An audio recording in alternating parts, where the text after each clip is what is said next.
मलेशियासोबत सांस्कृतिक आणि व्यापारी संबंध वृद्धिंगत करण्यात महाराष्ट्राचा पुढाकार।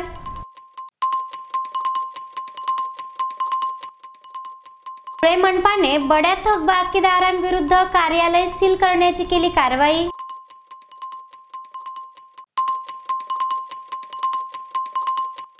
एसटी भाडेवाढी विरुद्ध ठाकरे गट शिवसेनेचे चक्काजाम आंदोलन।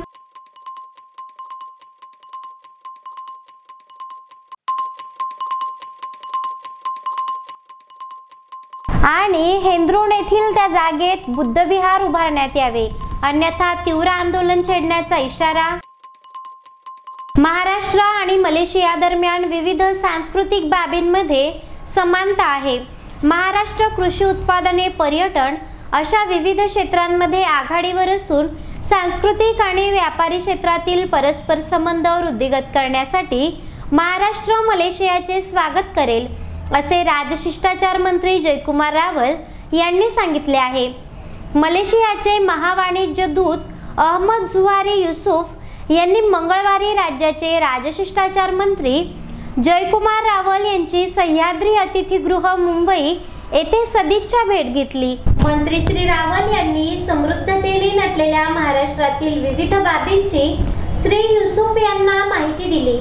नाशिकचा कांदा आणि द्राक्ष, कोकणचा जगप्रसिद्ध हापूस आंबा, महाबळेश्वरची स्ट्रॉबेरी, सह्याद्रीच्या रांगांमधील सुगंधी इंद्रायणी तांदूळ, ताजी फळे, भाजीपाला अशा विविध उत्पादनांची निर्यात महाराष्ट्रातून होत असते। मलेशियाला निर्यात करण्याबाबत महाराष्ट्र सकारात्मक असून मलेशियाने यांची आयात करण्यासाठी पुढाकार घ्यावा। महाराष्ट्राच्या वतीने त्यांचे स्वागत आणि संपूर्ण सहकार्य करण्यात येईल, असे त्यांनी सांगितले। महाराष्ट्र पर्यटन स्थळांची समृद्ध आहे। पर्यटनाच्या माध्यमातून संस्कृतीचा विस्तार होतो। मलेशियाच्या पर्यटकांनी राज्यात पर्यटनासाठी यावे, असे आवाहन मंत्री श्री रावल यांनी केले।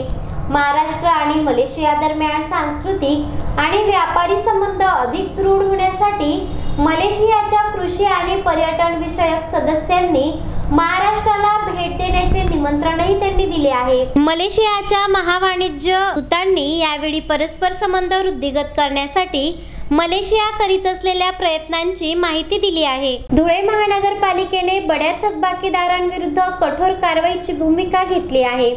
धुळे शहरातील बँक ऑफ महाराष्ट्र शहर शाखेसह एका कटलरी दुकानास जप्ती पथकाने सील ठोकले आहे। धुळे महानगरपालिकेची कर थकबाकी असल्याने वारंवार नोटिसा देऊनही अनेक थकबाकीदारांनी प्रतिसाद दिलेला नाही। अखेर धुळे महानगरपालिकेने बड्या थकबाकीदारांविरुद्ध कठोर भूमिका घेत कार्यालय सील करण्याची भूमिका घेतली आहे। धुळे शहरातील गल्ली नंबर 4 येथील महाराष्ट्र बँक धुळे शहर शाखेकडे मोठ्या प्रमाणावर कराची थकबाकी असून याविरुद्ध धुळे महानगरपालिकेच्या जप्ती पथकाने बँक कार्यालयास सील ठोकत कारवाई केली आहे। बँकेकडे 84,93,728 रुपये थकबाकी असल्याने वेळोवेळी मनपा प्रशासनामार्फत नोटिसा देण्यात आल्या होत्या। लोक अदालतीच्या मार्फत देखील नोटिसा देण्यात आली होती, मात्र बँकेने दुर्लक्ष केले। परिणामी दिनांक 29 जानेवारी 2025 रोजी सकाळी 1 वाजेच्या सुमारास सदर बँकेला जप्ती पथकामार्फत सील करण्यात आले आहे। यावेळी राजवाडे संशोधन मंडळ मालकीचे भाडेकरू कटलरी दुकानाला देखील सील करण्यात आले आहे। ही कारवाई मनपा आयुक्त अमिता दगडे पाटील यांच्या मार्गदर्शनात अतिरिक्त आयुक्त करुणा डहाळे, उपयुक्त शोभा बाविस्कर, सहाय्यक आयुक्त स्वालिना मालगावे, सहाय्यक आयुक्त प्रणाली मुंडे यांच्या मार्गदर्शनात उपायुक्त शोभा बाविस्कर, सहाय्यक आयुक्त प्रणाली मुंडे, वसुली अधीक्षक तथा जप्ती पथक प्रमुख शिरीष जाधव, निरीक्षक किशोर बागुल, अनिल सुडके, राजेंद्र गवळी, अशोक मंगळीकर, रवींद्र बडगुजर, सचिन पवार, पप्पू वराडे यांच्या पथकाने केली आहे। चेहरा आणि शरीरावरील अनावश्यक केस, मुरुम, गोंधन तसंच चेहऱ्यावरील पुटपुळ्या, चेहऱ्यावरील व्रण, डाग, मोस, वांग या आणि यासारख्या अन्य व्याधींपासून आपण त्रासला आहात का? मग एवढी चिंता करताय कशाला? कारण लेसर मशीनद्वारे उपचार पद्धती आता आपल्या धुळे शहरातच उपलब्ध झाली आहे। गोंधन काढण्यासाठी अत्याधुनिक क्यूसिस लेसर मशीन, आपल्या चेहऱ्यावरील तसेच त्वचेवरील विविध समस्यांच्या निवारणासाठी धुळे जिल्ह्यातील प्रख्यात त्वचारोग तज्ञ डॉक्टर भूषण चौधरी यांचं चौधरी त्वचारोग क्लिनिक, गली नंबर 4, पाट बाजार, धुळे. फोन 235 570. राज्य परिवहन महामंडळाने एसटीच्या प्रवासात भाडेवाढ केलेली आहे. ही भाडेवाढ अन्यायकारक असून भाडेवाढीचा निर्णय रद्द करावा अशी मागणी करीत ठाकरे गट शिवसेनेने चक्का जाम आंदोलन केले आहे. दरम्यान यामुळे काही काळ वाहतूक ठप्प झाली होती. राज्य शासनाच्या वतीने एसटी प्रवासी तिकिटात मोठ्या प्रमाणावर दरवाढ करण्यात आली. प्रवासी तिकिटात दरवाढ केल्याने सर्वसामान्य प्रवाशांची अडचण होणार असून त्यांच्या खिशाला कात्री लागणार आहे. प्रवासी भाडेवाढ ही तात्काळ रद्द करावी अशी मागणी करीत उद्धव ठाकरे शिवसेना गटाने धुळे जिल्ह्यात चक्का जाम आंदोलन केले आहे. या आंदोलनात शासनाविरुद्ध जोरदारपणे घोषणाबाजी करीत शासनाच्या भूमिकेचा निषेध नोंदविण्यात आला आहे. दरम्यान आंदोलनामुळे काही काळ वाहतूक ठप्प झाली होती. स्थानिक पोलिसांनी परिस्थितीवर नियंत्रण मिळविले आहे. राज्य शासनाने गेल्या 8 दिवसापूर्वी एसटी मध्ये 15% दरवाढ त्या ठिकाणी सुचवली. या संदर्भामध्ये परिवहन मंत्र्यांनी एक स्टेटमेंट त्या ठिकाणी दिलं की दरवाढ झाली आणि महाराष्ट्र राज्य एसटी प्राधिकरणाने परिवहन मंत्र्यांना देखील या संदर्भामध्ये विश्वासामध्ये घेतलं नाही. कालच महाराष्ट्र राज्याचे उपमुख्यमंत्री अजित पवार यांनी वार्ताहरांशी बोलताना सांगितलं की एसटीची अवस्था अत्यंत खराब असताना ही दरवाढ करणे अत्यंत चुकीचं आहे. म्हणजे एक प्रकारे या महायुती सरकारच्या मंत्र्यांमध्ये उपमुख्यमंत्र्यांमध्ये देखील या ठिकाणी कुठल्याही प्रकारचा या ठिकाणी एसटीच्या दरवाढीबाबत कुठलाही निर्णय झालेला नाही. 15% दरवाढ ही अत्यंत अन्यायकारक आहे. एकीकडे संपूर्ण महिला वर्गांना त्या ठिकाणी एसटी बसेस त्या ठिकाणी फ्री करत असताना जे सर्वसामान्य नागरिक एसटीने प्रवास करतायत त्यांना 15% दरवाढ या ठिकाणी केलेली आहे. मुळातच संपूर्ण महाराष्ट्रामध्ये सर्वच्या सर्व एसटी डेपो हे भंगारामध्ये निघालेले आहेत. अत्यंत वाईट अवस्था संपूर्ण एसटी डेपोची झालेली आहे. आपण धुळे जिल्ह्याचा जर विचार जर केला तर धुळे जिल्ह्यामध्ये सर्वच्या सर्व 5 तालुक्यामधले डेपो हे अत्यंत खराब अवस्थेमध्ये झालेले आहेत. गेल्या 3 वर्षापासून आपल्या धुळे शहराचं बस स्थानक हे उकिरड्यासारखी त्याची अवस्था झालेली आहे. त्या बस स्थानकावरती सुविधा देण्याच्या ऐवजी या ठिकाणी एसटीने दरवाढ जी केली ती अत्यंत अन्यायकारक आहे. एसटीच्या सर्व बस डेपोचं नूतनीकरण आज आवश्यक आहे. एसटी कर्मचाऱ्यांच्या मागण्या ज्या गेल्या वर्षानुवर्षे या ठिकाणी प्रलंबित आहेत, फक्त एसटी कर्मचाऱ्यांना हाताशी धरून या ठिकाणी त्यांचं राजकारण सुरू आहे. या सर्वच्या सर्व गोष्टीचा शिवसेना उद्धव बाळासाहेब ठाकरे पक्षाच्या वतीने या ठिकाणी आम्ही निषेध करतो. आज शिवसेना पक्षप्रमुख उद्धव साहेब ठाकरे यांच्या आदेशानुसार संपूर्ण महाराष्ट्रातील जिल्ह्यांमध्ये एसटी बस स्थानकांसमोर हे चक्का जाम आंदोलन या ठिकाणी सुरू करण्यात आलेलं आहे आणि ही एसटी दरवाढ मागे घेण्यासाठी आज आम्ही शिवसेनेचा आवाज या ठिकाणी बुलंद केलेला आहे.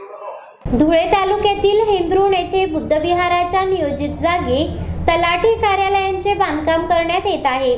ते बांधकाम तात्काळ थांबविण्यात यावे व त्या ठिकाणी बुद्धविहार उभारले जावे अशी मागणी आंबेडकरी जनतेने प्रशासनाकडे निवेदनाद्वारे केली आहे. अन्यथा भविष्यात मंत्रालयावर पायी मोर्चा नेण्यात येईल असा इशारा देखील यावेळी देण्यात आला आहे. धुळे तालुक्यातील हेंद्रुण ग्रामपंचायतीने दिनांक 2 ऑक्टोबर 2015 रोजीच्या ग्रामसभेत मालमत्ता क्रमांक 811 क्षेत्र 696 या कोंडवाड्याच्या जागेवर बुद्धविहार बांधणेबाबत सर्वानुमते ठराव करण्यात आला. त्यानंतर ग्रामविकास अधिकारी ग्रामपंचायत हेंद्रुण तालुका जिल्हा धुळे यांनी माननीय जिल्हाधिकारी धुळे यांना पत्र देऊन विषयांकित जागी बुद्धविहार बांधण्याकरिता मंजुरी मिळावी अशी विनंती केलेली होती.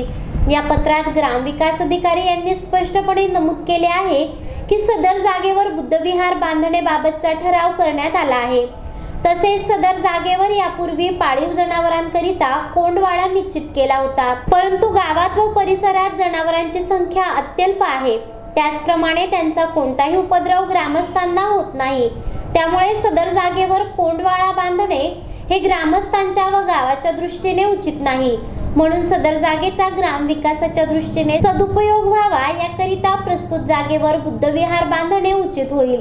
एकूणच नमूद घटनाक्रम पाहता विषयांकित जागेवर बुद्धविहार बांधणे प्रस्तुत होते. मात्र ग्रामपंचायतीच्या ग्रामसभेच्या ठरावाच्या विरोधात जाऊन त्या ठिकाणी तलाठी कार्यालयाचे बांधकाम प्रस्तावित असल्याचे प्रशासनाने दिनांक 26 जानेवारी रोजी घाईघाईने केलेल्या भूमिपूजनामुळे ग्रामस्थांच्या निदर्शनास आले.